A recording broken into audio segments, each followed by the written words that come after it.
आणि सतत 8 दिवसापासून पाऊस चालू असल्यामुळे आज बाजार भरण्याची चिन्ह दिसत नाहीत, काही नाही. आणि पूर्ण भाजीपाला, फळं आहेत, पूर्ण असं नाश होण्याच्या मार्गावर आहेत, फळं वगैरे, भाजीपाला वगैरे. आणि शेतकऱ्याचं आतोनात नुकसान होत आहे, शेती वाहून गेलेली आहे. पुन्हा आलेल्या बाजारपेठेमध्ये भाजीपाला जे उपलब्ध ते परेशान आहेत आणि व्यापारी बांधव परेशान आहे. म्हणजे भरपूर प्रमाणात नुकसान झालं आणि सर्व गाव परेशानी आहे. आणि मागं पूर पडल्यामुळे आहे की नाही, नदीकाठच्या घरामध्ये आहे की नाही प्रचंड प्रमाणात नुकसान झालेली आहे.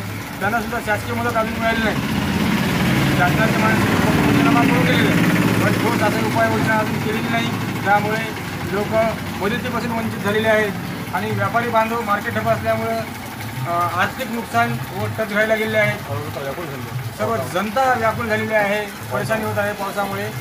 आणि आता आज जर अजून दिवसभर पाऊस जर पडला तर आजचा बाजार भरणार नाही, सरळ सांगण्यासारखं आहे. त्याच्यामुळे छोट्या मोठ्या व्यापाऱ्यावर उपासमारीची वेळ येईल.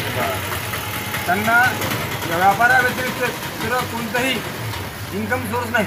त्याच्यामुळं शेतकऱ्यांचा भाजीपाला नाश झाल्यामुळे शेतकऱ्यांना जर तुम्हाला काही खरेदी करण्यासाठी किंवा किराणा माल आणण्यासाठी पैसे राहणार नाही, तिकडे होणार आहे, त्यांना भाजीपाला फेकून घराकडे जावं लागेल आणि जाण्यासाठी त्यांना पैसे नसतील तिथं.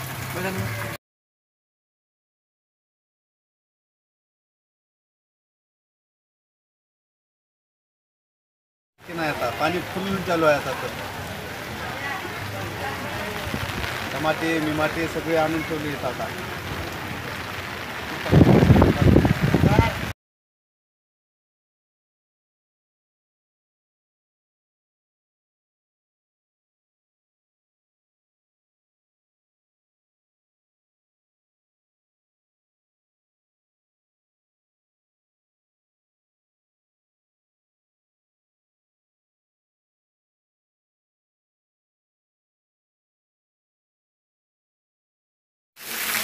काय पाणी चालू आहे, नुसतं पाण्यामध्ये सगळं आहे, धंदा नाही, काही नाही.